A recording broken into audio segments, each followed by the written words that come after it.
Sadie, what are we making now? Beef jerky. Well, almost. We're making venison jerky. These are deer that we shot this past season. I've had the 3 rounds, the top round, the bottom round, and the eye of round, all boned out and frozen individually.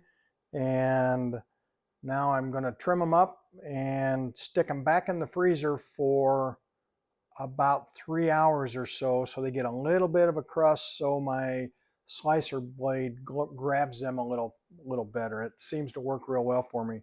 So Sadie's not into the bloody portion of this. As these muscles continue to lose some of the sarcoplasmic proteins, it's just a little bloody for Sadie. So I've got a little over 21 pounds of meat here.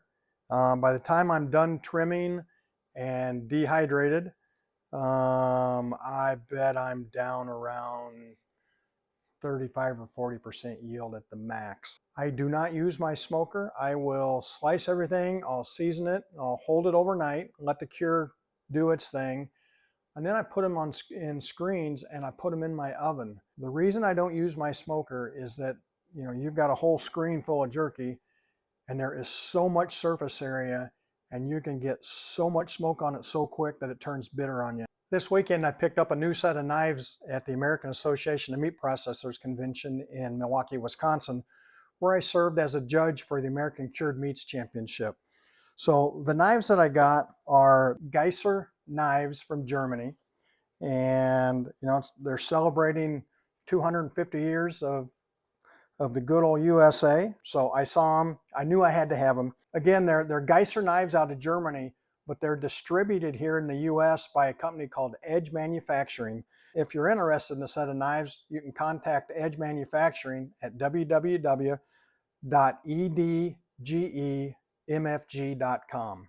So as we process our deer, as I bone the hind ends out or the quarters out, I take pretty good care and I clean them up really well, but I still will clean them some more. You know, when you go to trim these, you know, just look for stuff that you don't want to eat.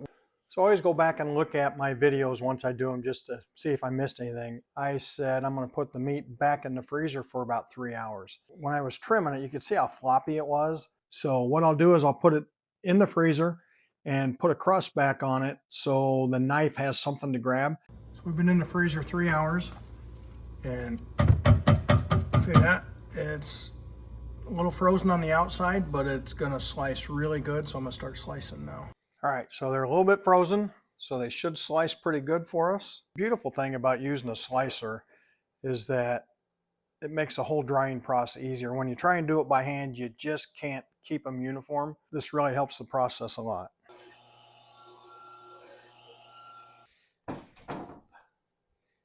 I think that I've got visitors.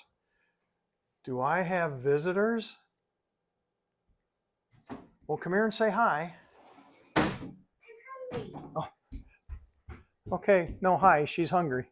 I've got some of it sliced up, so we're going to start seasoning. And you know what this juice is? Yep, you know what that juice is? It's Jello. Okay, it's Jello. We're going to go with that. We're going to start putting some seasoning on this. I'm using High Mountain seasonings, and I'm doing a bourbon barbecue blend. I'm doing a Hunter's blend. A little over 21 pounds of rounds that I sliced up. And Hi. Hi. And so I'm going to season it tonight and hold it overnight, and I'll start cooking it tomorrow. All right, let's put some seasoning on it. Yay. All right. Keep it in here, please. Too much. Okay, stop. So we're going to season it, hold it overnight, and then tomorrow I'll put it in the oven and we'll dehydrate it in there, and it'll be as good as any jerky you've ever had. So here's what 21 pounds of sliced deer meat looks like. Started about 4 o'clock. Stuff on the right was seasoned a couple hours ago, so it's gone through some oxidation and protein extraction, and the color's changed. The stuff on the left, I just got done seasoning, and it'll look like this here shortly. All right, here's my 6 racks of jerky. I've got it set at 200 degrees, and I've got the fan blowing in there. and it's still going to take 2.5 hours. Now, at about an hour and a half, I'll come in and I'll actually flip the jerky over and rearrange the racks a little bit.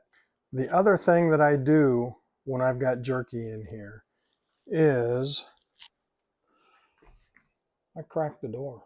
I've actually got a cork that's holding it open, and it just lets some of the moisture escape a little better. All right, so here's a batch I just pulled out of the oven right at 2.5 hours. And you can see when they start to curl like this, they're done. In production, jerky has to meet a minimum water activity of 0.85. And really what that's telling the processor is that they've removed enough moisture to minimize the amount of mold or bacterial growth. So this is the bourbon barbecue blend, which is extremely mild. The Hunter blend that I used is pretty spicy, and both are good just in their different ways.